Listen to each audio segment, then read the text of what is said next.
is Victor Avila from ICE. We are shot. We are shot.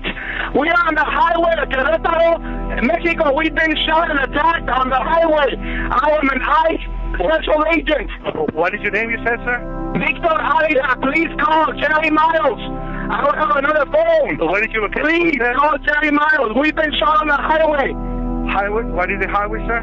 To where? Mexico, Querétaro. They know where I'm at. Okay. Try to remain online, please. Hey, everybody. Welcome back to this week's episode of Texas Narcos Podcast. Very excited today to have Victor Avila on the show. Victor, how you doing? I'm doing good, brother. Great to be with you. Yes, sir. Yes, sir. I appreciate you coming out and meeting with me today. I'm really excited about this episode. Before we get started, everybody gets a gift. So we've got your official Texas Narcos t-shirt there for you. Hope you enjoy that and wear that with pride whenever you want to. So yeah, man. Nice, man. Cool. If anybody's interested in a Texas Narcos t-shirt, you can go to K912 or I'm sorry, 12 K9 Apparel.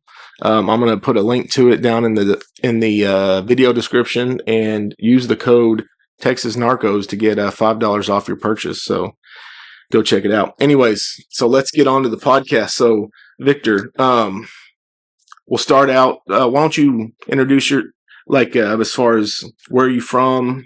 How'd you get into law enforcement? That kind of stuff. Absolutely. I'm born and raised in El Paso, Texas. I'm what they call a border rat. Okay. Started my career after I graduated from UTEP with a criminal justice degree.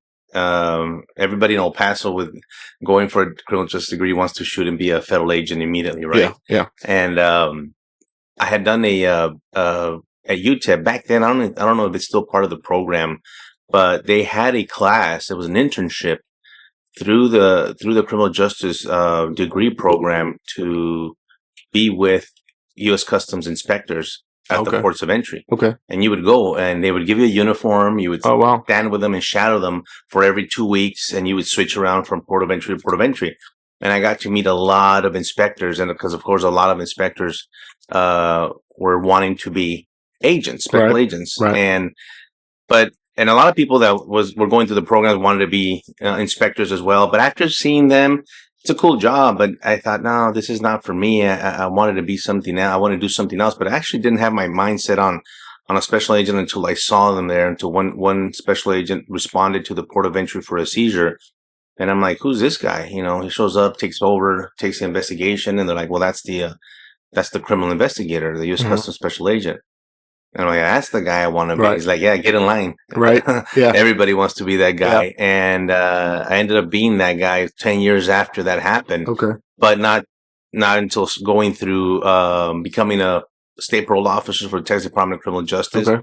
So as a young age, at 22, I learned a lot about the criminal underworld. Mm-hmm. I got introduced to gang members. I became a gang intel officer, became a member of Texas TGIA, Texas Gang Investigator Association. Also back then, Texas Violent Gangs. And so was big into the gangs and studying them because a lot of them were on parole. Mm-hmm. And I was supervising gang members, sex offenders, really, really hardcore criminals. Yeah. Then I found out really quickly, about 3 years into that there was an equivalent kind of job at the federal level called the U.S. probation officer. And I'm like, hey, wait a minute, what's going on with them? Well, they kind of do the same thing, but they work for the U.S. courts and they do get paid a little bit more. Right. And I applied for that, and that took me to San Antonio, Texas as a federal probation officer. Worked a lot in San Antonio and also worked in Del Rio in that area as well, because that's all part of the Western District of Texas. Mm-hmm. And so became very familiar with that part of the border. Interviewing the agents for the cases, we were calculating the federal sentencing guideline. Right. And we needed a lot of answers because sometimes the agents are not the best at putting the information down on paper. Yeah, those PSRs can be hard to do. Yes, they are. And I became a very good writer because of that. Yeah. And so we would interview these guys and say, hey, what happened here? What happened there? And I became friends with a lot of them from all different types of federal agencies. Yeah. And I just got the itch, man. I said, I want to do what they do. Yeah. And after about 5 years of being a PO, I applied to the U.S. Customs Service as a special agent. And then I got hired right when DHS was created. Oh, okay. So I was one of those first ones to go through this, the growing pains of a brand new agency, because they, as a lot of people know, they combined U.S. Customs Special Agent with INS, Immigration Naturalization Special Agents, and put them together in what you call ICE now, which to this day, a lot of people don't understand that combination, or why those two agencies. It really didn't make a lot of sense. But believe it or not, there's still issues with that because of that merger. Yeah. Nevertheless, I really didn't care. I was like, I'm going to work. I just wanted to work. And I was fortunate enough to be assigned back to El Paso, which was a big advantage to me because I'm from there. Yeah. And I knew both sides of the border pretty well. And so, of course, narcotics was the first thing. Title 21, which is controlled by DEA and the Federal Service. But if you're now an HSI special agent, you get that designation automatically if you're on the border. If you're in an interior office, only certain number of agents get it. But I understand that they're trying to change that in Congress and just give Title 21 to everybody, which I kind of tend to agree with that, because the more the merrier that can investigate drugs in any agency. So narcotics conspiracy, then got thrown into human smuggling, human trafficking. I had no idea what that was. Right. And never in my life thought I'd become a subject matter expert in human trafficking. I led the task force in El Paso. And then all of a sudden, I did a lot of human smuggling in the meantime as well. I was looking for victims, a lot of them sexually exploited victims, forced labor. And we started working those cases. Were very, very difficult cases to work. Got an extensive amount of training from all over the country and other parts around the world. Then I did a big case for, it was a corrupt Border Patrol agent that was working, and that case was assigned to me through OIG. And we were able to take him down and his crew from Mexico, and they got my name noticed there in the office. And they asked me what I wanted to do. I wanted to work financial cases. I wanted to go to work money cases, because we always say follow the money, right? Exactly. And I wanted to expand more than what we call on the border bag and tag cases, which are just, they don't go anywhere. Yeah. And I wanted to advance some of these cases, and I thought the money cases would do that. So now I'm working the Bank Secrecy Act, working the SARS and the suspicious activity reports, and got heavy training on that as well. Started doing that, and about a year into it, there was an opportunity to go across the border and help in a TDY to Juarez. To help, we had a staff of 2 over there. Wow. And if you can imagine, back then, this is early 2008. Yeah. When Ciudad Juarez was the most dangerous city in the world. Right. It was like all these murders on that side of the border. You come over into El Paso, and it's very surreal. Nothing. Right. I cannot explain to you that phenomenon, but that question was asked, like, how is it that the line? I don't know why. Yeah. The bad guys are in El Paso too, by the way. As a matter of fact, a lot of the cartels live in El Paso, cartel members, but they left their guns at home and they left their illegal activity at home, and they just didn't do it in El Paso. At that time, I think El Paso, and historically, El Paso has had like 10, 20 murders a year. Yeah. A very, very safe town. Yeah. Actually, it's changing as we speak now because of a lot of the issues that happened in the last 4 years. But Juarez was out of control. And you were dealing with the Juarez cartel at that point? Juarez cartel. Or was there? No, it was just their jurisdiction. It was Juarez cartel. Okay. Vicente Carrillo Fuentes, which, as a matter of fact, was extradited just a couple of weeks, was part of the 29 that was extradited from Mexico to the U.S. So that guy was probably the first time that we heard that someone was making billions in the narco world. It was estimated he was making $10 billion a year. Wow. And so, the Juarez cartel was controlling the world when it came to cartel activity, and still concentrating on drugs, you know? Yeah. And it's not until later that the cartels really start expanding their activities elsewhere. Yeah. And he was the guy that was on the TV show, right? I mean, that was the guy that was running the Juarez cartel on the Narcos TV show. So, and the Narcos TV show stops when he takes over. Right. Right. So, and Narcos Mexico, especially, if you follow it, by the way, I recommend it because it's probably one of the most accurate. Yeah. And he comes out, they call him, it was his brother, Amado Carrillo Fuentes. Okay. Yeah, that's what I'm thinking of. The guy that died in the plastic surgery. Yeah. Because that's what they said. Yeah. And Vicente Carrillo Fuentes was his brother who took over. Uh-huh. But it was Amado, the Lord of the Skies, that was really invented bringing dope and cocaine. Yeah, the airplanes. And the airplanes on these strips all over the U.S. and making a lot of money and a lot of power. And they had the violence under control. Mm-hmm. And it wasn't until probably 2006 when the 2005, 2006, the president back then of Mexico, Felipe Calderón, declared a war against the cartels, right? And it did. It became a war. And so then you started seeing the level of violence that we had never seen before. Right, yeah. Where these guys would go into a restaurant and they wanted to kill 1 or 2 people and they kill 15. Right. Or they go to a party and massacre 15 people at a quinceañera. Yeah. It's horrible violence. And a lot of it had to do with Los Zetas simultaneously trying to gain power, and Los Zetas introducing the beheadings, right? And all this whole other level of violence, exactly. That the other cartels that might have not done that had to now do that, to kind of keep up with the terror, and the intimidation for each other, right? Which the Zetas, of course, were trained by our own special forces, correct? A lot of them were, they originally started in Guatemala and then came to Mexico, and they were the enforcers for the Gulf Cartel. Right. And why were they enforcers? Because they're the ones that controlled the firearms. They knew the techniques, they were trained, and then eventually they factioned off and became their own cartel. Yeah. So, maybe we won't get into this right now, but, I don't know, a few weeks ago, there was, I saw something on the news where basically the president of Mexico authorized American Special Forces to come down and start training their people. Absolutely. Do you think 30 years from now, we're going to have a whole new rebirth of the Zetas and I mean, it seems like the same thing, right? You're training military people and then they end up, defecting and become, what I'm saying? Is that I'm going to give you the both sides to this, because I actually was talking to one of my sources yesterday on this topic, and we talked very heavily on this because exactly what you said. Well, are we going to do this all over again? Didn't we learn the first time? Yeah. We train them and then they're going to use the train against us. Yes and no. And I'm sorry to answer the question this way, but I don't think it's the same. Okay. I don't think it's the same. There's nowhere near the same circumstances, because there's been a change. It's the cartels have evolved from back then.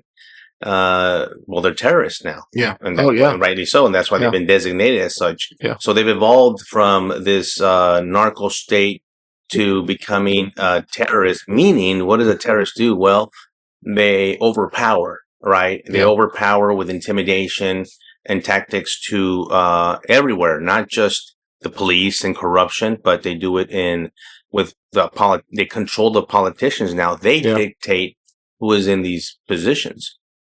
The other side of it is, and I had this conversation yesterday, is that talking about the training, is that some of these members, especially La Marina, right? The Mexican Marines, which are the most elite and most trusted. I mean, we worked a lot with them. Right. We wanted to get something done and probably was not going to have a leak and was able to go through with the operation. We used the Marines, the Mexican Marines. Well, I'm getting reports out there might be some of these Mexican Marines incorporated in some of these cartels. Oh, wow. And I didn't like that. I didn't like hearing that. And, I don't like hearing a lot of stuff, but that's the way it is. So I think there's a different approach, obviously, because we've learned and we know. Nevertheless, I think the training that they're saying is a quote unquote training. Yeah. I think that our special forces out there doing more than just training. Yeah. I think seeing our Secretary of Defense at the border twice already, and last time with the Vice President and Tulsi Gabbard at DNI. Yeah. Listen, this is not happening because this is not a coincidence. Right. This is setting up something. Yeah. I don't know what it is. Yeah. I just know that I read a report this morning that they're going to start setting up these buffer zones on the border with the military. Yeah. Like I'm talking about full blown military and military camps. Wow. Well, they're going to be out there as a buffer for the border patrol and everybody else. So whoever gets missed within that buffer zone, I don't know how big that buffer. I know that the existing buffer are the checkpoints. Right. Yeah. That we have. Yeah. That's 100 miles. Well, I mean, 75. Yeah. So it's within 75 miles. So yeah. Are they going to be within 75 miles? I believe it'll be within that time. Yeah. So even if you did smuggle in and even if you did get some dope across, you're going to have soldiers. I don't know whether it's Army or Marines. You're going to still have to go through them and the checkpoint. So it's going to be very, very difficult to get through. So I wonder if that's going to mean that that in the buffer zone, if the military is going to have is it Title 10 or the Title 8 immigration? Right. Like have the authority to do stuff on American soil. Because typically, the military is not allowed. Like I know I've had some experiences where we've used the National Guard for their air assets to do surveillance and this kind of stuff. And part of the issue is they require a officer to be on the aircraft with them because they're not allowed to operate on American soil unless they're assisting law enforcement. And so I have to be there to basically give them the ability to do what they need to do. So I'm wondering if there's going to be an issue with that or inside that buffer zone because they are terrorists at this point, if they're going to have that authority just to do what they need to do, or are they going to deputize them, which I heard they just did. They just the National Guard have been deputized, but you bring up the most important point right now, and you're going to hear this next week. You're going to hear this on the news because one side's going to go nuts on it. Because what's the act? I forget the the Foreign Enemies Act. No, the other one that doesn't allow the U.S. military to the Posse Comitatus. Thank you. And so there we are. Here we go again. The big challenge probably with the courts now. Pete Hegseth probably doesn't care, but are they going to be able to maneuver that authority by having an ICE agent there? And they're just technically assisting the ICE agent, and they get deputized. Right. By the way, getting deputized is an authority that comes from not only the president, but it comes through HSI from the old U.S. Customs Authority. Yeah. U.S. Customs special agents could deputize officers. Right. I mean, that's why we have a lot of officers working with us, state and locals. Yeah. And so that'll be, is that going to be enough though? Right. I don't know what else, but I think the American people at this point are like, just use whoever you can use, please, because we use the military everywhere else. Now, is the foreign aspect attached to it? Of course there is. Yeah. It's not just Mexico, by the way, the cartels. We're talking about China. We're talking about Venezuela. We're talking about Iran. We're talking about Hezbollah. We're talking about very, very serious nations here. Afghanistan and SIA, Special Interest Aliens, that terrorism here. Yeah. And so can you make the argument that that's why we need the military? Absolutely. I'm sure there's going to be the argument against that. Yeah. But again, we are at different times. Yeah. This is not even 10 years ago. This is very, very different. Yeah. The designation as FTOs is huge. Mm-hmm. And I think what we saw in the last 4 years, everybody was stunned. I was stunned. Nobody had seen it. Mm-hmm. Like, we couldn't believe it. Yeah. Open borders, just open borders. It didn't make no sense. I mean, the very first time, March of 21, I was in McAllen, Texas. I just could not. It was 400 illegals, and they just walked up, got in a bus, and went to downtown McAllen with Catholic cherries and the bus station, and then straight into the U.S. Yeah.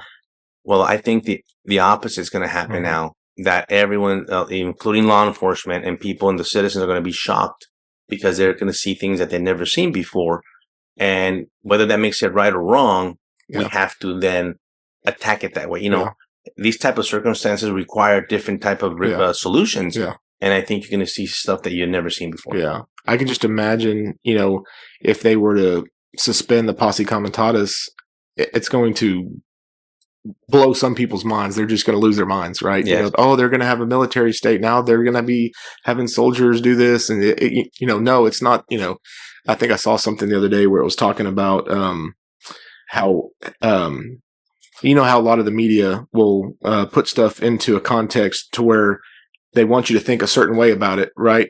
But then if you really look at it, you're like, no, that's not what they're doing. It was something along the lines of, I think the headline was, new Trump policy is going to cost us $2 trillion a year in tourism by stopping people in these zones or keeping. I'm like, no, they're not stopping tourists. Tourists that have visas and passports and whatever. Right. Y'all, come on. It's the people. By the way, you saying that is one of my pet peeves. Is the word immigrant? Yeah, and they use the word immigrant to describe illegals and legals. Yeah. Legal people, and it's not the same. Right. It's just not even close to being the same, especially in Spanish. And I do a lot of Spanish language media, and the inmigrante, the migrant. First of all, my parents are immigrants. Right. My parents came legally, and they did it the right way, and never broke a law here. Yeah, and worked hard. Those are the immigrants. Yeah. So to be putting a Tren de Aragua member in that same category is disturbing to me. Yeah, or calling them a migrant. Or a migrant. Migrant is migrant is a person that still hasn't even maybe just be walking over here. Yeah, or the migrants are the guys that are out there in the fields. Right. Yeah, those are the the migrant workers. And those that's been going on for years, and nobody has ever had an issue with the migrant farm workers. No. That's who picks the fruit. Like California, all that.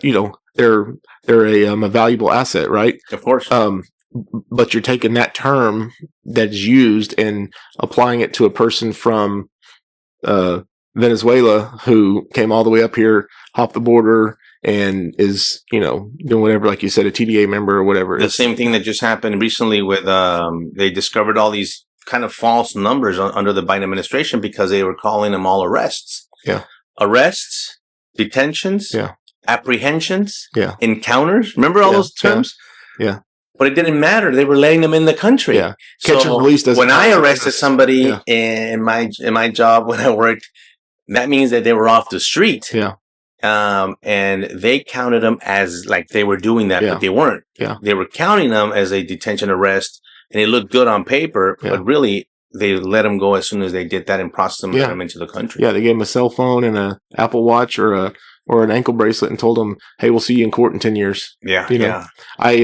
It was the craziest thing ever. We'll hit on this again in a minute, but there was something I wanted to clarify that you said earlier between, just so the people who are listening, if they don't know, the difference between human trafficking and human smuggling. Yeah. Right. So human smuggling would be getting people that are illegal over here illegally, right? And then human trafficking would be bringing somebody over for the purposes of either like a sex trafficking or making them work, something like that, right? Yeah. So this was 2 years ago, maybe.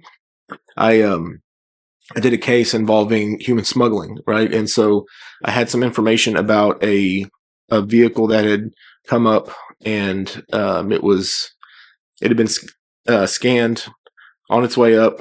I was able to intercept the vehicle as far as I got eyes on it. I followed it into the town that I work, and followed it to a Mexican food restaurant, watched it pull up behind the restaurant, park, 8 dudes, got out of that car, got into another vehicle, and then they took off. And so it was a coordinated thing. I had some people there from DPS and stuff, and so we ended up having a patrol officer do a traffic stop on it. We got everybody out, detained them.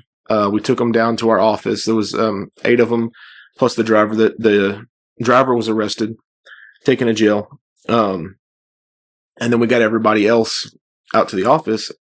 And so this is the first time we dealt with this in my county, right? And so I get on the phone with ERO and HSI and stuff. I'm like, "Hey, I've got 8 people here. Can y'all come pick them up?" Or, they've just been smuggled. What do we do with them? Right? They've just been smuggled. We interviewed them all. They said, "Yeah, we paid $5,000 to the Coyote, and they told us what car to get in, and then blah, blah, blah, blah," right? There was some people who were going to Dallas. Some people were going to Houston. They had different destinations, right? So, and they're like, you guys are outside of you guys are more than 100 miles away from the border. So, we're not coming to get them. Like, had y'all been down in, Starr County or Maverick County, we would have Border Patrol come over with the van and pick them up from you. Well, Border Patrol, yeah. Right. But you didn't call Border, you call ERO. Yeah. Yeah. So they said, no. So what they did was they said, email us all their names, and we're going to give you we're going to email you back basically a promise to appear, like a field release thing. And so we did that. We gave it to them, and we said, "There's the door. Welcome to America," basically. So that's not going to happen today. Yeah. But that's what that kept on happening over and over and over. And so all these rollovers, all these things that were happening along in Texas, the people were getting released. Yeah. This is the part that I think people don't understand. Oh, they encountered and they arrested the driver. Yeah, but the illegals got in. Yeah. And we really didn't know who those illegals were. Nobody had an ID. You had no really way of actually vetting these individuals. That's why a lot of these TDA members, Tanderawa, came in. They came in like that. They came in. Some of them just walked up to Border Patrol and turned themselves in because they knew when they put their fingerprints down and their photo, it was going to come back negative. Yeah. Yeah. And it was very frustrating for us as Texas peace officers, because we don't have Title 8 authority. Right. So, and we couldn't get anybody to come out. Speaking of Title 8 authority from Austin to come out. One of the things I've been hearing lately is little issues with 287G. And 280, for those that don't know, the 287G program, 287G is actually a section of the Immigration Nationality Act that gives the authority to state and locals. And 287G program is not new. It's been around for a long, long time. Controversial because there's a lot of people that don't want the state and locals to have the authority. But the reason why I think it's a good idea, it's because the state and locals are the ones that encounter these people all the time. Right. Not a Border Patrol agent. A Border Patrol doesn't patrol the city in Houston. Yeah. But a local police officer or sheriff's deputy does. And when they come across, because they're afraid of profiling or whatever, but a police officer knows when, he asks for an ID, they don't have one. They might not speak the language. There's all these signs, right? Yeah. And they determine maybe this person is in this country undocumented. Right. 287G gives them the authority and say, basically ask the question of what country are you a citizen of? And believe it or not, most of the time the illegal will tell you, hey, I'm from Guatemala. Okay. Then we get to then detain you. And I'm still going to call ICE. I'm still going to call HSI or ERO, wherever. I'm still going to call them. Yeah. But detain them.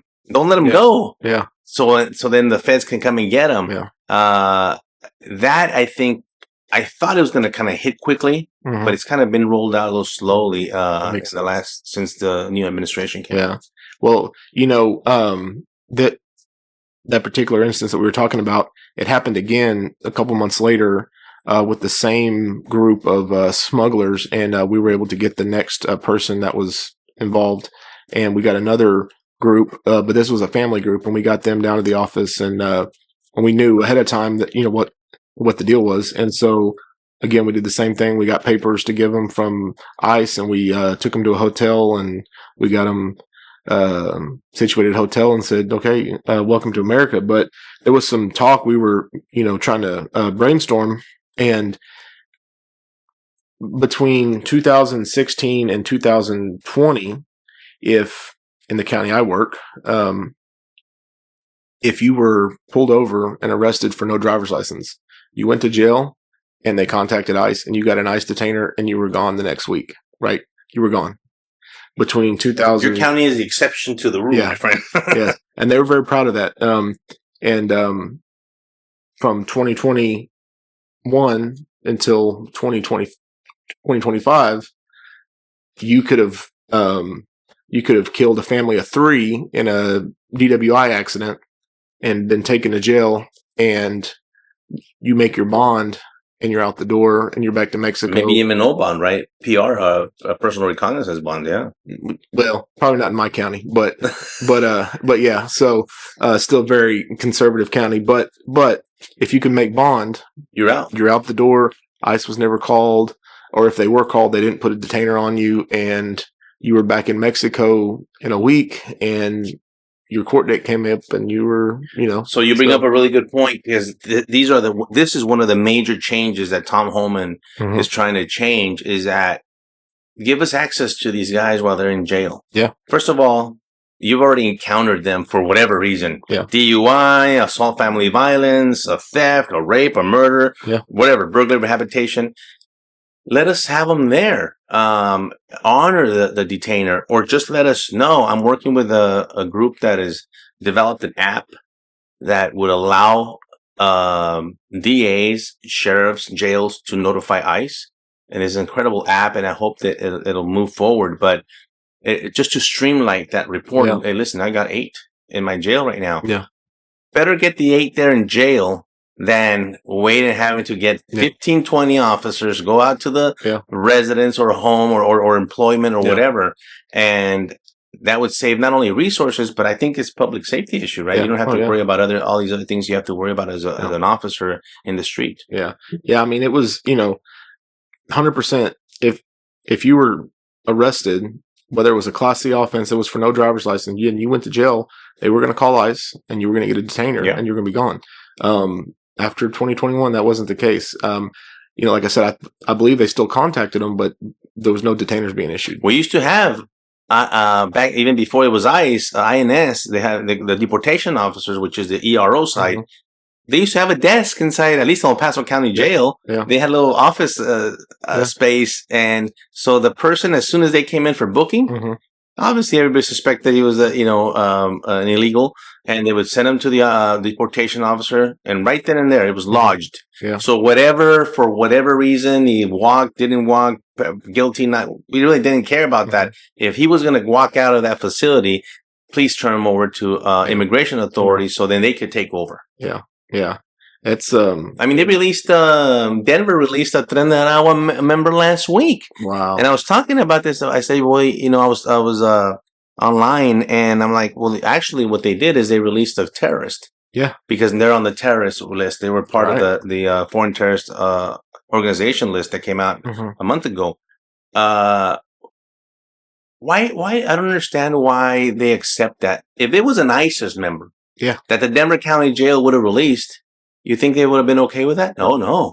Everybody would have been like, oh my God, what's the difference? Yeah. In my eyes, there's no difference. Yeah. A terrorist is a terrorist, and death is death. Yeah. Whether it's by a bullet, whether it's by a pill, it doesn't matter. To me, the destruction of America and our communities by any group, there's no difference to me. Oh, well, I get a lot of pushback because I even wrote about this in my book, about the foreign terrorist organizations. They're not the same. They don't have the same ideology as the Taliban and ISIS, and I really don't care. Right. A cartel member ideology is money and power.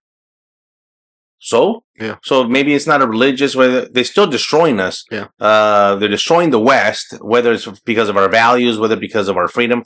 You pick it. I'm sure there's a lot of reasons why. Yeah. But it angers me because the result, as a matter of fact, the result with the deaths compared to the cartels and ISIS, there is no comparison. Oh, yeah. The cartels have killed hundreds of thousands of people through the help of China with the fentanyl. And it's still a big problem. The big reduction at the border is a good thing, but there's still enough fentanyl in this country to kill us all. Right. And so we got to bring an education awareness to our kids as well. Yeah, there's, I was just about to make that point right before you said that, is the cartels have killed way more Americans than ISIS has ever thought about. That's right. That's right. As far as people on American soil, you've got the people that were killed in 9/11, the 3,000 people that were killed in 9/11. You've got all the soldiers that were killed overseas during Iraq and Afghanistan.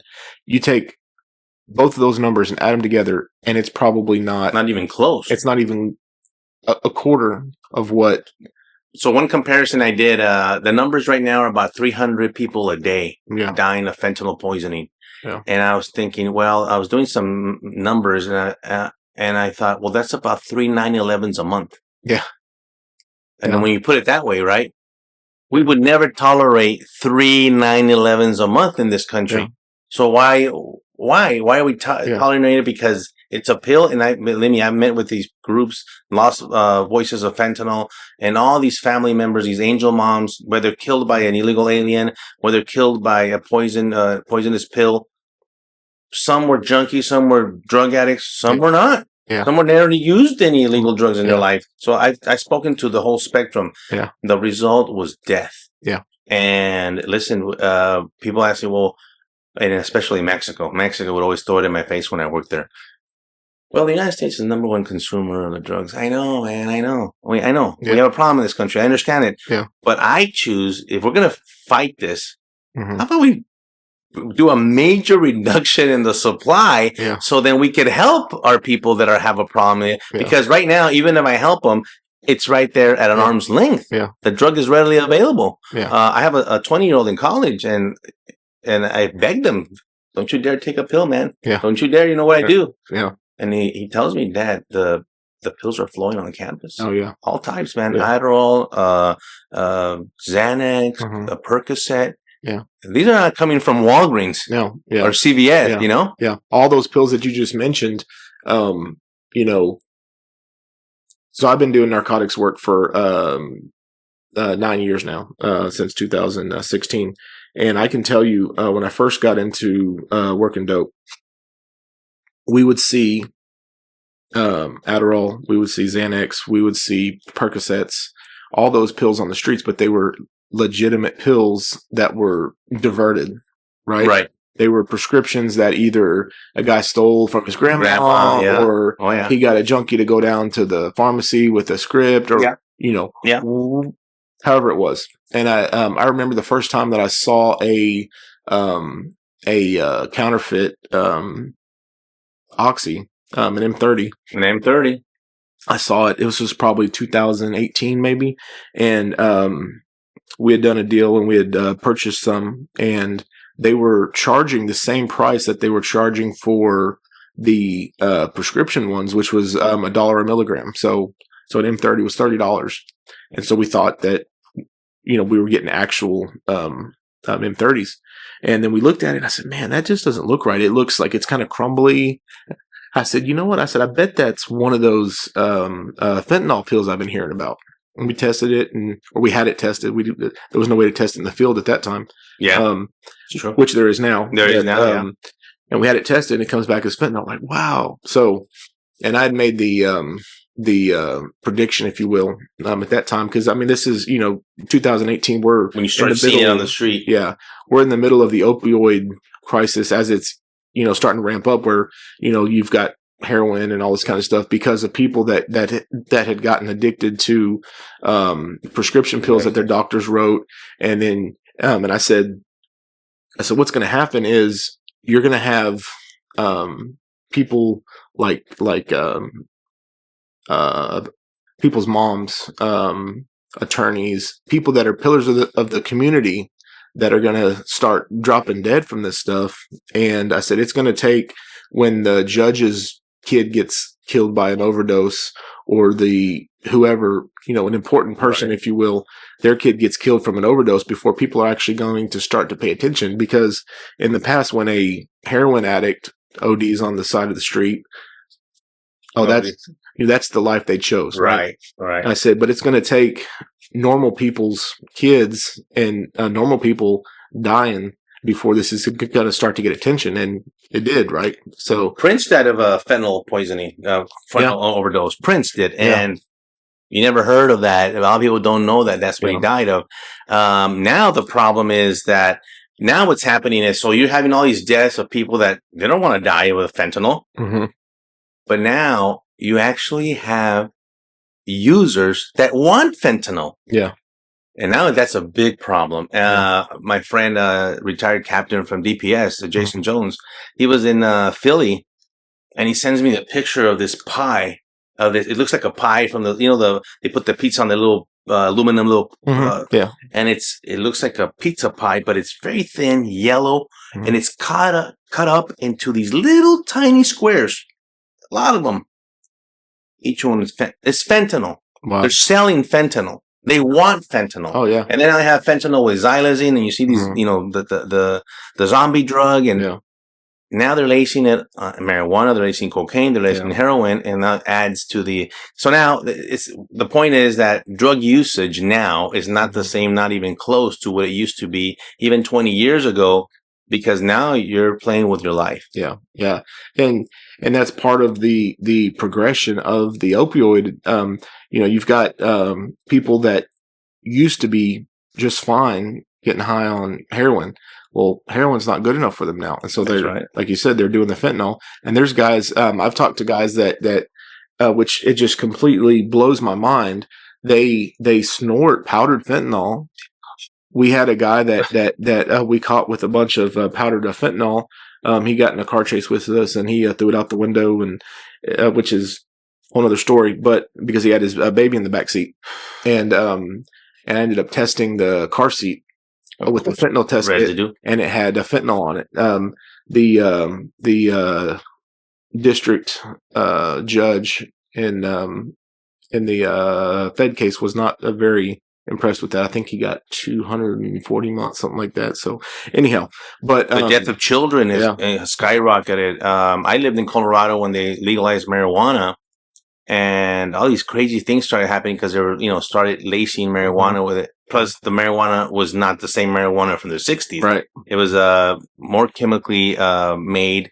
And then everybody thought, well, because they legalized it, it's going to be great. No. Yeah. They were trafficking more marijuana. Yeah. The drug cartels were like, oh, it's legal in Washington State? Send it. Yeah. They weren't growing. And as a matter of fact, DEA had hit 3 storefronts because they weren't selling the dope that it was growing in Colorado. So big issues. Yeah. Oh, yeah. That's a whole nother conversation about the marijuana deal, because you do have the cartels are involved in the cultivation and growing of it. That's right. Where you've got, your grow houses used to be your, just your white dudes, your hippies, whatever. But now the grow houses are being operated by the cartels, and now China's come up and basically taken over Oklahoma, and they are the number one, producer of black market marijuana. Everything that we see down here, whether it be marijuana, THC products, is all coming out of Oklahoma. Yeah, it's all coming out of Oklahoma, and it's all from China. Well, the Chinese are doing it. So, right. But before we get too much off of that, I want to kind of jump back a little bit if we can, because we kind of started off this whole deal. I want to get into, you said during your time in El Paso, you had the opportunity to go back or to go into Mexico and do some work.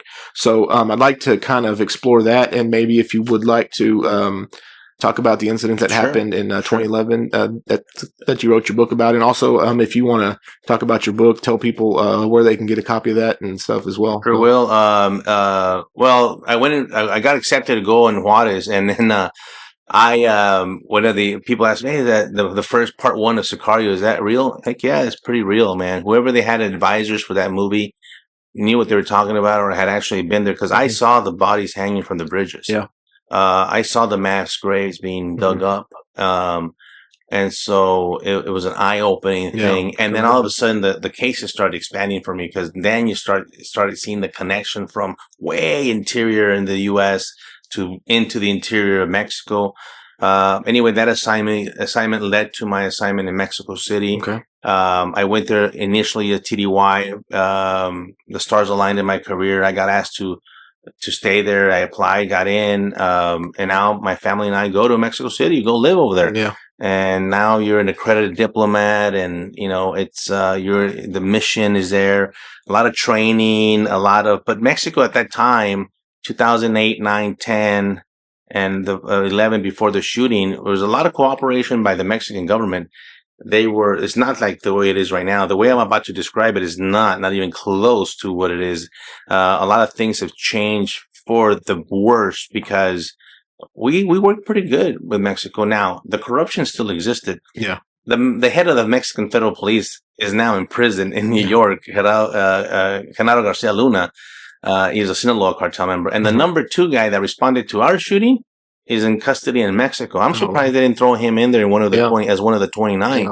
Yeah. But it just goes to show. I tell you that because we were around corrupt officials, right? But that's who Mexico puts. I mean, that's what we have to work. So it was very hard, and it was challenging every day navigating through the information. Can I say this? Can I not say that? Who do I tell? Who do I don't tell? I concentrated a lot on human trafficking, and at least human trafficking, these hardcore guys were like, no, let's get these guys, man. Let's get these guys out of here, because human trafficking is, it had nothing to do with dope, and it had to do with kids, and it had to do with women. And they're like, they couldn't, first of all, these guys weren't very well trained. I tried to train them on the fly. and they weren't that well trained. And when I kind of trained them on the fly, they couldn't believe the atrocities of what one human being could do to another, especially a child. And like you said earlier, they were bringing them into the U.S. to sexually exploit them, and horrible, horrible cases. I rescued a lot of women and children from those conditions. But anyway, I was doing a lot of that. We're looking for fugitives. We were, you can imagine, Mexico is do it all. And I was traveling a lot, and in comes the new year of 2011. I was struggling a little bit at home. Because my wife is very understanding, but then at one point she's like, "All right, that's about enough. You know, what's going on with you? Why are you not home?" And it's not like I was doing it on purpose, but when 2011 came around in January, I was in Central America. I was in Panama. I was in Colombia. I mean, in Guatemala, in Denver, New York. Wow. Phoenix. And my wife's like, "Okay, you said you were going to stop." And it almost seemed like I was trying to do the opposite on purpose, but that wasn't the case. And then, of course, that fateful day, I actually had gone back from a case that I was working on. I was working on an Afghan smuggling case, actually. Wow. Right before the shooting. And it was about to get taken down. And I was actually debriefing the source in Arizona, and I had visited my family because I was in Arizona. I thought, hey, I'm only 4 hours away from El Paso. So I rented a car and went and visited my parents and my family. And it was, now that I look back, it was kind of eerie because it was kind of like a going away, because the following Tuesday is when the shooting happened. So I get back into Mexico City Monday, which is Valentine's Day, and I get ordered about lunchtime, "Hey, you're going to go to Monterey." Mm-hmm. And I'm like, "The hell are you talking about, Monterey? I just got in." Yeah. And then we were prohibited from driving on Highway 57, which is, think of it as an interstate, Interstate 35. It's the main road from the main interstate from Mexico City up to Texas. And we have driven it many, many times. And so I fought the assignment to no avail. We knew about the Zetas controlling a portion of that highway. There was an alert by the ambassador saying you cannot drive on that highway for personal reasons or business reasons. Yeah. If you had to, you needed permission from his office and the regional security office as well. But my bosses ignored that, and we were ordered, introduced me to Special Agent Jaime Zapata to go with me. First of all, it was just going to be us by ourselves in my armored Suburban.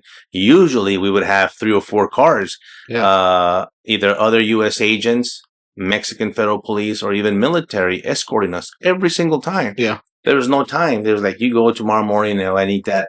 The deputy attaché, Anthony Salisbury, I'll quote him until I die. He said, he said he wasn't aware of any security concerns in Mexico. And, when your boss's boss tells you that, it's very difficult to stomach that. But when you're ordered, you're ordered. Yeah.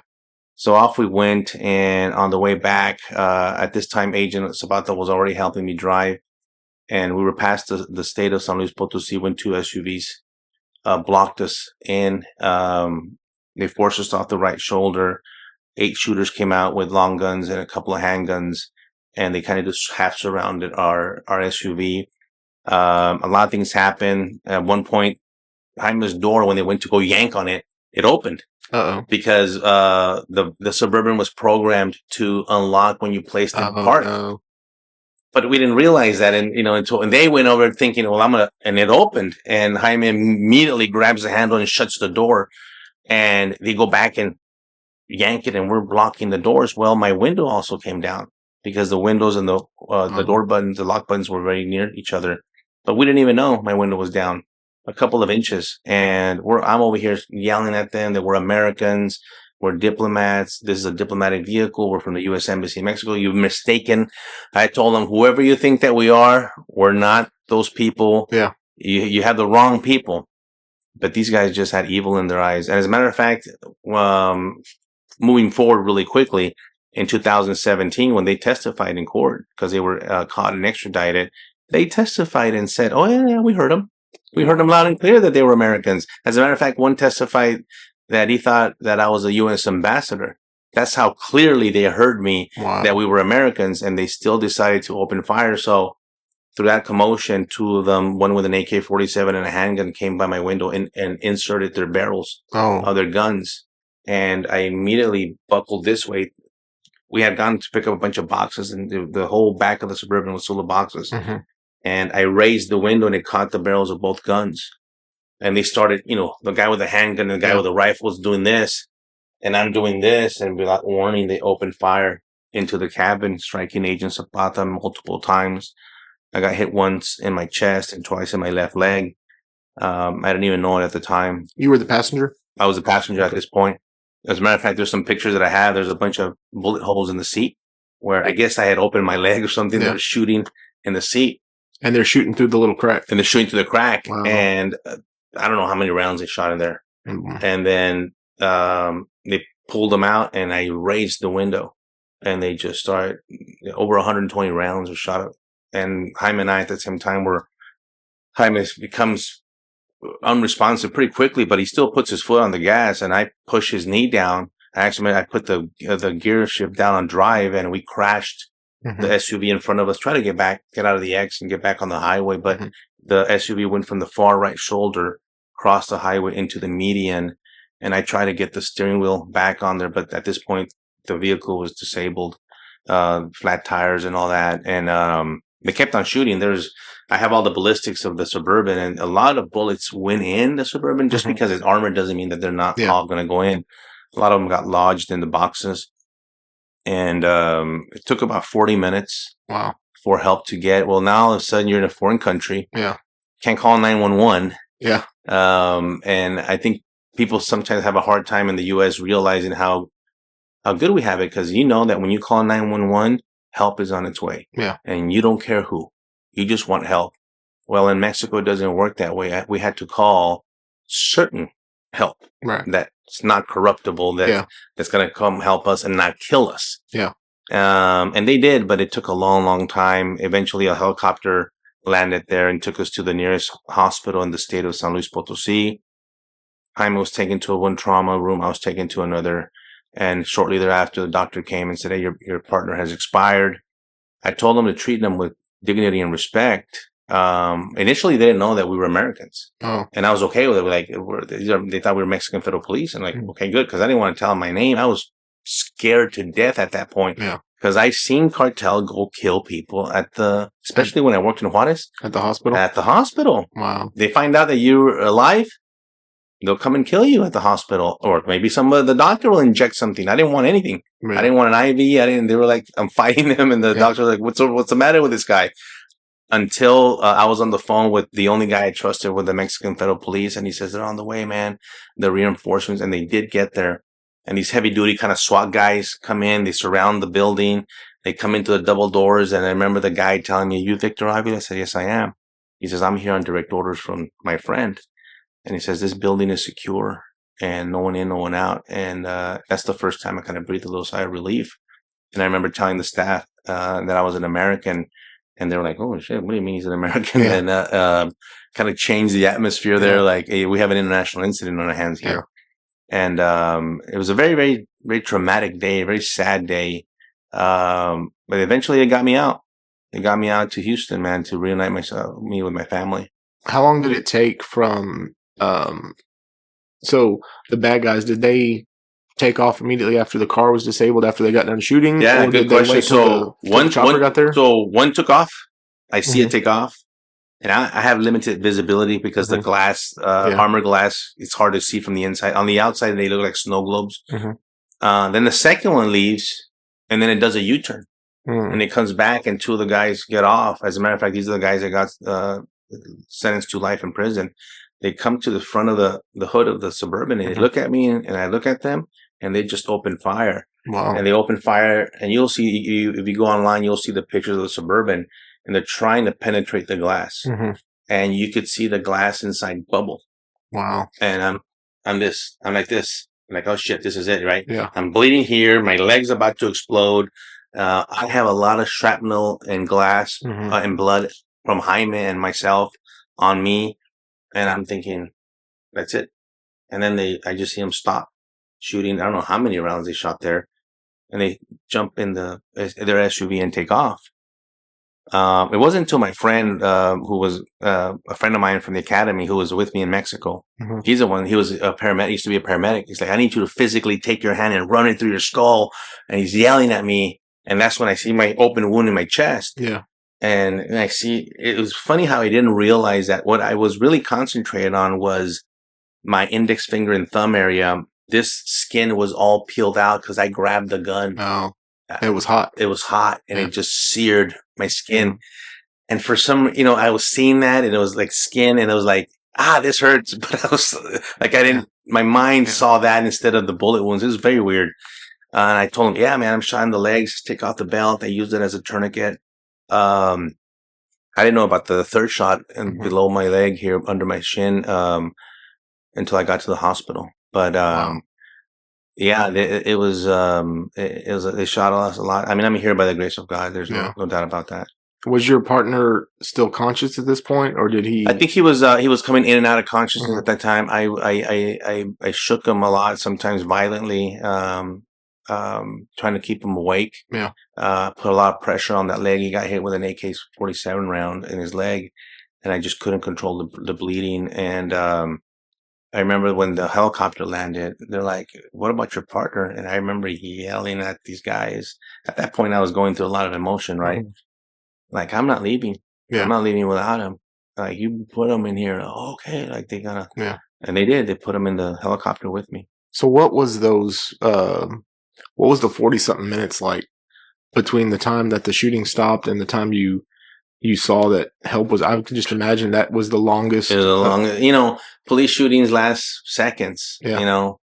The shooting itself probably lasted about, between the two shootings, the two from the initial and then after the guys came out in the U-turn, probably close to maybe a minute and a half, 2 minutes. Oh. But a lot of people don't understand. I know law enforcement does. It's a fucking eternity. Sorry for my language. Yeah. But so to add 40 minutes to sit there, let me tell you, first of all, I was on the phone with a lot of people. Yeah.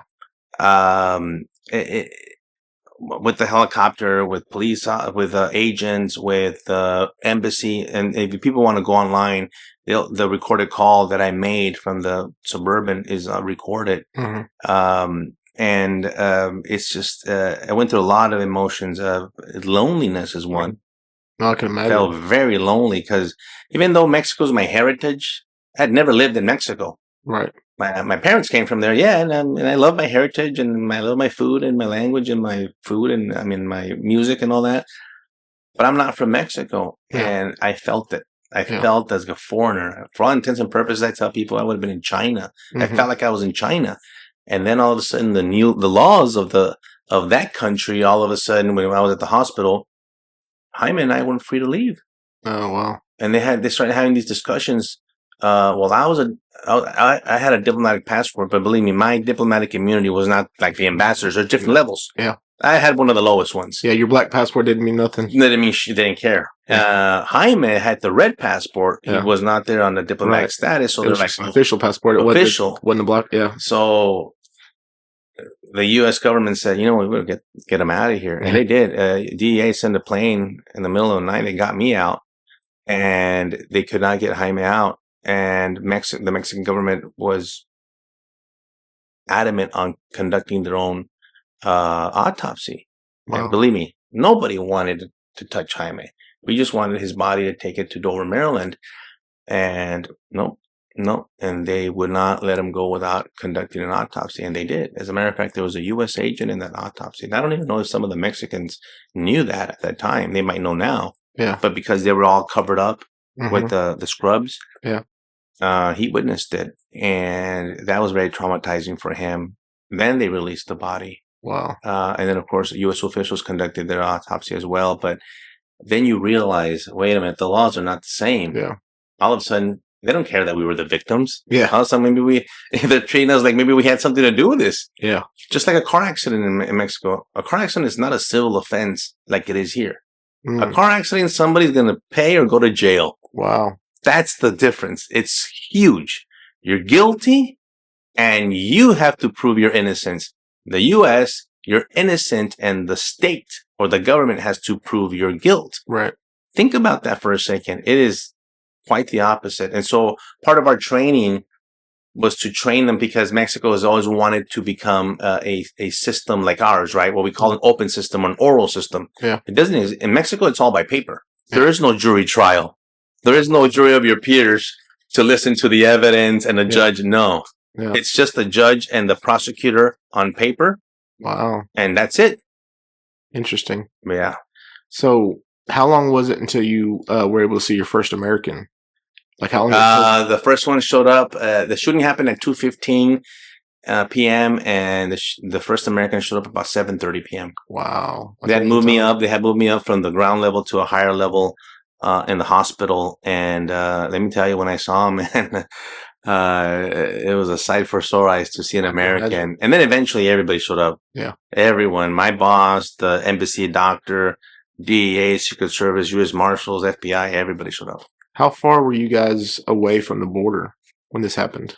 Oh, really far. We were down in knee deep in the Mexico. Okay. San Luis Potosí, if you look in the map, is like right in the middle. Okay. From Mexico City to the border is about 11.5-hour drive. Okay. So from San Luis Potosí, about 6. Okay. So we're right in the middle of it. And you guys were on your way back, or y'all? We were all already on the way back. Okay. Wow. We were still about 4 hours away, more or less. And so, the guys that did this, you said there's a couple of them doing some prison time. They're doing. They're all in prison here or over there in the U.S. They were extradited. They were caught. I hope one of my friends will write a book about how they were caught, because that's a movie right there for sure. Yeah. I'll put it to you this way: it's old school police work. Yeah. Mexico was good as just go get them. Wow. And Mexican federal forces with U.S. Personnel, they went and grabbed these guys. How long did it take to get them back over here? A year? It was the fastest extradition I'd ever seen. Wow. They caught them within the first 2 weeks. Wow. And then they extradited them pretty quickly right after that. Wow. They all stood, there were 7 of them. One was presumed dead. It was 8 of them. One was presumed dead. It was 7. They brought all 7 across, extradited them. 5 of them, they were all looking at the same charges: murder, attempted murder of an internationally protected person, and weapons charges. They got a deal by the U.S. government. 5 of them got a deal. Why? To this day, I can't tell you. I argued it. I yelled it at them, but they gave them a deal. They departed from the sentencing guidelines. Now, guess what? I used to be a federal probation officer, and they forgot that. And I used to tell them, I used to do this, and how you depart from a mandatory life sentence is beyond me, because all of them were actually looking at death penalty. But because we have a treaty with Mexico, they removed the death penalty from the table. So they're all looking at mandatory life. Yeah. No, 5 of them because they cooperated with the government. I don't know what the hell. I was going to say, I wonder. I would tell you that if they cooperated and gave up Chapo, okay. Yeah. I'm okay. I would have been better with that. But they didn't. Yeah. But because they testified and they provided whatever, they went from life to 35, 34, 28, 25, and 12 years. 12. The guy got 12 years. He's been out for a while already. Wow. It was 14 years ago. Did he get deported? Yeah. Yeah. Yeah. His family had been brought over from the United States and had been here for 2 years under our pay. Wow. Because they were threatening to kill them. And I'm like, they didn't want to pay for my family to go to the trial. A lot of problems. Anyway, the other 2, they went to trial. They never opened their mouths. Wow. And they got life? They got life in prison. What district did they prosecute this in? The D.C. Okay. So I'm in Virginia or in Washington, D.C. Yeah, D.C. Yeah. Wow. Well, that's really quick compared to, RCQ just came back 40 years, right? Yeah. Which, by the way, speaking of those 29 that were sent over, there's a lot of things going on right now, and you and I could probably do another one. There's a lot of stuff going on with Mexico. That, in particular, is one. It's a strictly political move, and it's a political extradition. At this point, I don't care. Yeah. Just send us the bodies, which is good. We got the bodies. As a matter of fact, 2 of the Zetas were in there. Yeah. Z40 and Z42 are the founders of the Zetas. Finally, we get them, the Trevino brothers. Yeah, some high-value targets. High-value. The guy that killed, that ordered the murder in South Lake, Texas, was in there too. There's a lot of other ones. You know who was in there? We talked about it. Vicente Carrillo Fuentes. Yeah. So they didn't get a lot of attention because of Caro Quintero, but we got a good chunk. Good. Yeah. But I don't believe it's enough. Yeah. Mexico's trying to save face right now. Yeah. Because of the tariffs. Yeah. They're like, well, we'll arrest this guy and we'll give you these 29. Yeah. And they're actually seizing drugs in Mexico. Whoa, I've been seeing seizures. I've been seeing the weapon seizures, bombs, liquid meth, liquid fentanyl. Yeah. What the heck's going on? Well, they're trying to show Trump, hey, we're doing something about it. Do not implement those tariffs because the tariffs will destroy Mexico. Yeah. So what cartel were these guys with that attacked y'all? Zetas. Okay, there was Zetas. Which are now factioned off to CDN, Cartel del Noreste. That basically their territory is the other side of Laredo, Texas. Okay. Wow. Man, that's a heck of a story. And I went through it really quick. But it's I wrote a book, Agent Under Fire. You mentioned it. Yeah. You could catch it on Amazon. The whole title is Agent Under Fire: A Murder and a Manifesto. I write about all this. I'll tell you I told a couple of stories in there about my career. I wanted people to know who I am, talk about my family. And of course, I go into detail about the assignment in Mexico. And then at the end, I wanted people to know that I wasn't just a guy that got shot. I was good at my job. I wasn't a super agent, but I like to work. Yeah. And I think that says something. And so I wrote about what I know about border security, about the wall, about sanctuary cities, about human trafficking, about FTOs, all this. Mm-hmm. This book is 4 years old. If you read this book today, you think I wrote it yesterday with the information. It's incredible. It's kind of eerie, though. Yeah. I put some solutions on there. One of them I put is a surge to the border with different agencies, and it's kind of happening right now. Yeah. And so I'm not way off in what I did. I mean, this is my world, right? This is what I do. That's awesome. Well, I will put a link to to where they can get your book. Do you have a website as well that people can come? Yeah, you go to agentunderfirebook.com. Okay. Agentunderfirebook.com. And I think you can even order the book through there if you want to. I have the links there. Okay. I have a newer website called VictorAvilaSpeaks.com. Okay. And it also has a link to buy the book as well. I'll put that on there too. We're getting close to being out of time here. A little bit of time, yeah. But there's a couple other things I want to try to cover. So going back to the terrorist organizations that the cartels have been designated with now, what would you say is the biggest benefit that we're going to see by designating these cartels as terrorists, not only I say overseas, but in Mexico? And then here, we talked about the military being able to be down in Mexico. Do you think that we're going to start to see some direct action missions where the military is going after these guys in Mexico? And if so, do you think that's going to be a congressional thing, or do you think it's going to be a thing where they're able to assist the agency and be able to have the ability to assist the agency on their operations and not have to go through Congress? It's a great question. It's a little loaded, but I think where we're at right now, I think it's going to be inevitable, man. And it's not going to be boots on the ground type of what I think people think. I think initially it's going to be maybe destruction of they said about 100 super labs in Mexico.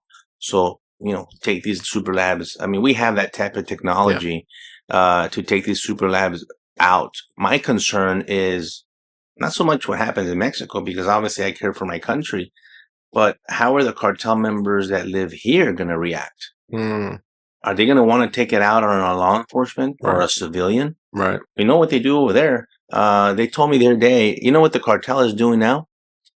They're recruiting 12, 13, 14, 15-year-olds, 16-year-olds, right? They're taking them, instead of working for the cartel, whatever town or village or whatever they live, they'll go in there with the backing of the cartel, especially Cartel Jalisco New Generation, and says, all right, you own this now. This is yours. Wow. And you know what these kids are doing? Kids, killers, raping, extorting, doing whatever the hell they want because they have the backing of the cartel. Yeah. And they're terrorizing these towns. Yeah. That's how they're getting paid now. Yeah. And I actually had not heard that. And so there's a lot of different things happening with these cartels. They're involved. You heard about the lime trade, the avocado, the mango trade, the jellyfish trade. I heard that one last year. Like, what do you mean jellyfish? Who eats jellyfish? We don't. Right. China does. Oh. And there's a big Baja California plant of jellyfish. Really? Well, they want their cut. Every truck that's coming across the border is having to pay an extortion fee. Wow. Are you kidding me?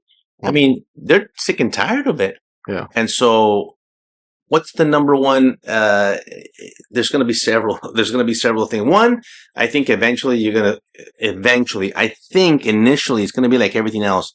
It's going to get worse before it gets better. But that's just because war is war. And I call it war because that's what it is. We're at war.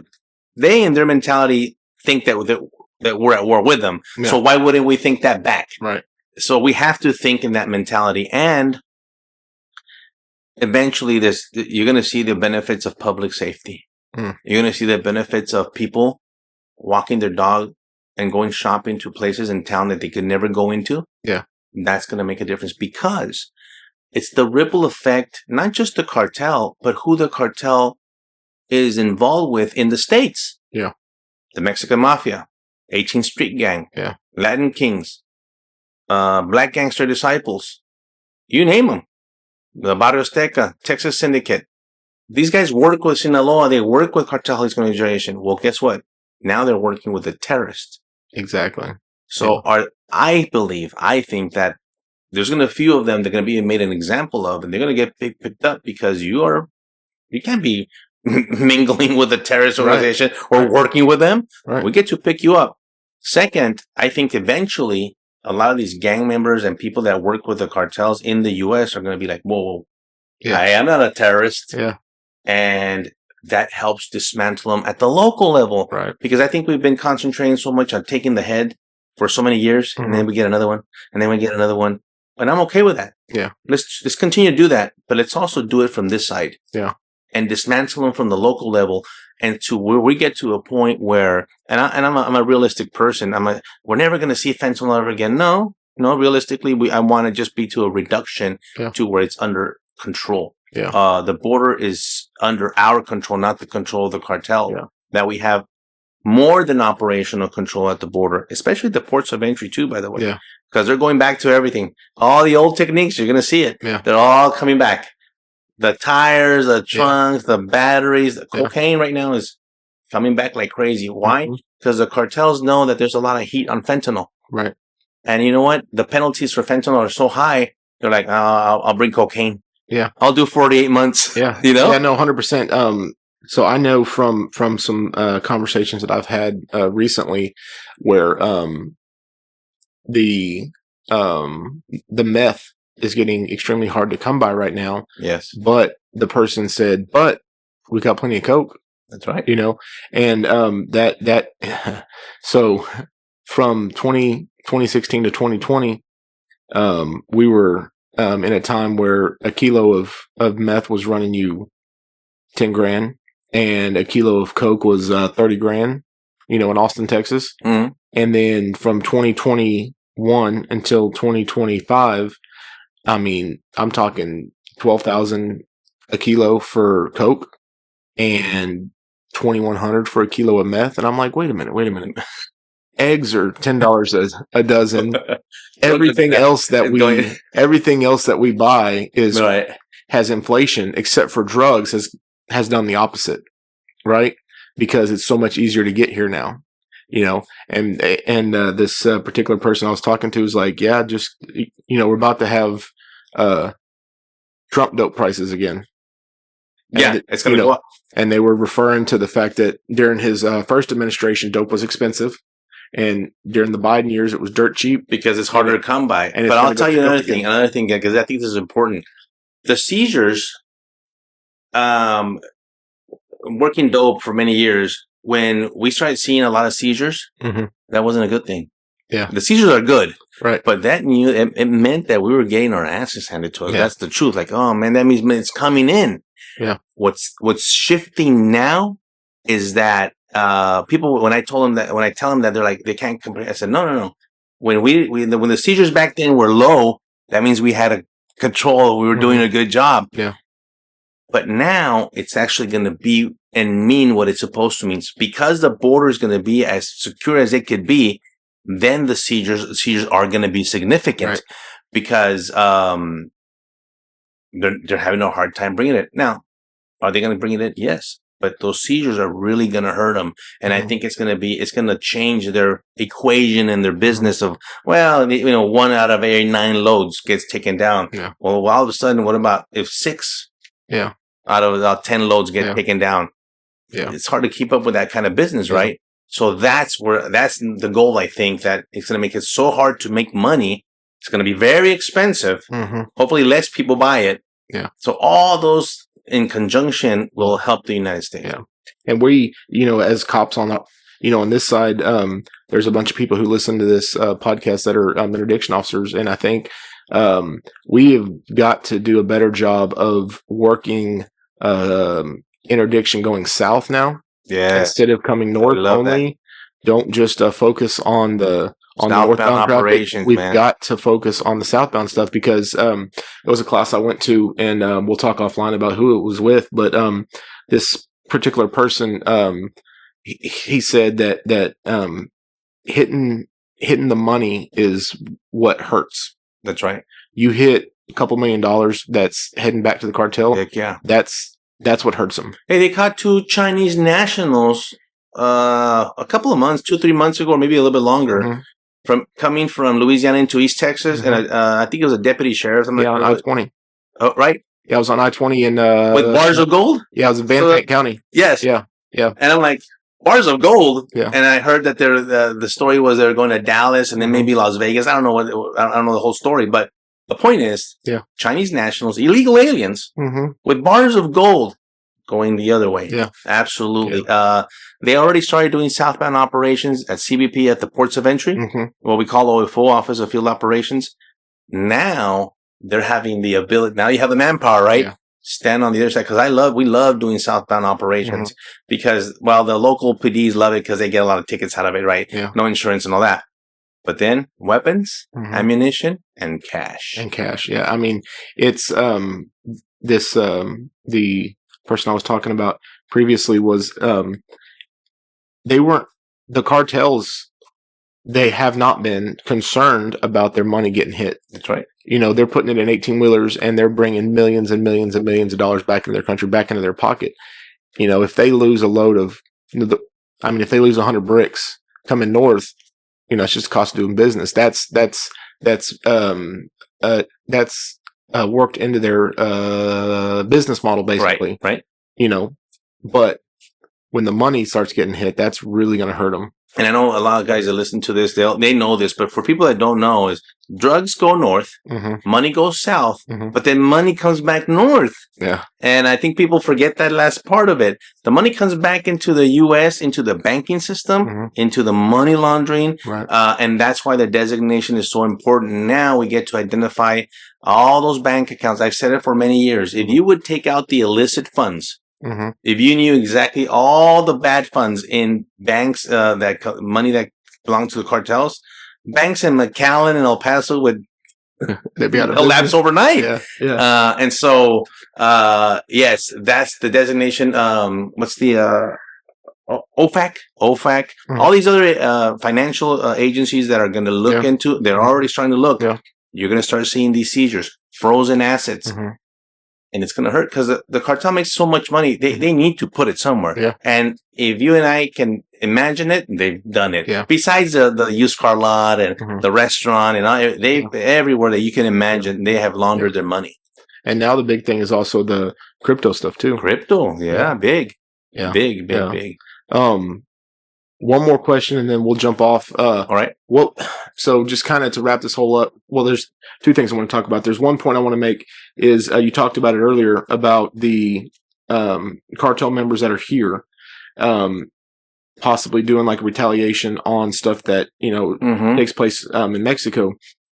It's something that America and Americans probably have never thought about or considered. It would be akin to having thousands and thousands of ISIS fighters or Taliban fighters living in our country and then we blow up and take out their people overseas, and then they turn around and start to retaliate here. That's something that you think, oh, wow, that's crazy. That would never happen. But if you think about that happening here, you've got terrorist groups that are operating on American soil. That's something that, we've seen it, but they're little pockets, right? They're the lone wolf or whatever, right? But it's not on a grand scale, So, having that on the horizon is, it's pretty scary. It's very scary. And there was a report by the New York Times that they put out a report that the Sinaloa cartel was afraid of Trump. The Sinaloa cartel got a wind of that, and they killed a bunch of people because of that. And one of my people that I talked to about this, like, we're thinking, who the hell wrote that? Yeah. And where did they get that information? Because I even if I knew that and I would never put that out, because this is the part they don't understand about the cartels. They're not going to allow that kind of talk. Oh, they're very pride. They have a lot of pride, and they're like, I'm not going to allow you to demean me or disrespect me. Yeah. And it's a culture thing. And so New York Times puts out that they're afraid. Oh yeah, we're going to show you how afraid we are, and then go and slaughter a bunch of people. You heard about the big ranch that was discovered in Jalisco just last week. The extermination camp, man. They're calling this a mini... with all the shoes? Mini Holocaust. Wow. They're incinerating... I mean, this is nuts. And Mexico right now is trying to cover that story up so much, and they have a little bit. Not a lot of people know about it.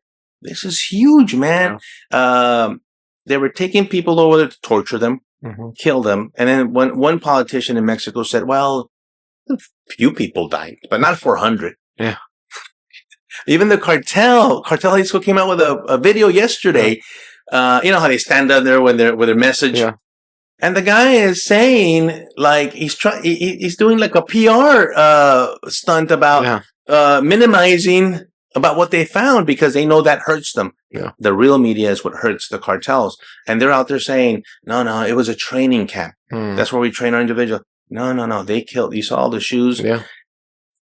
There's over 100,000 people in Mexico missing. Wow. And I'm not talking about kids. I'm talking about adults that disappeared on the face of the earth. Well, because they were incinerated or put in a acid drum, 50-gallon acid drum. Yeah. They're gone. Making guiso. That's right. And so this is how we have to, I think the American people really don't understand these guys. The level of violence, and I'm sure you get the videos. I get them.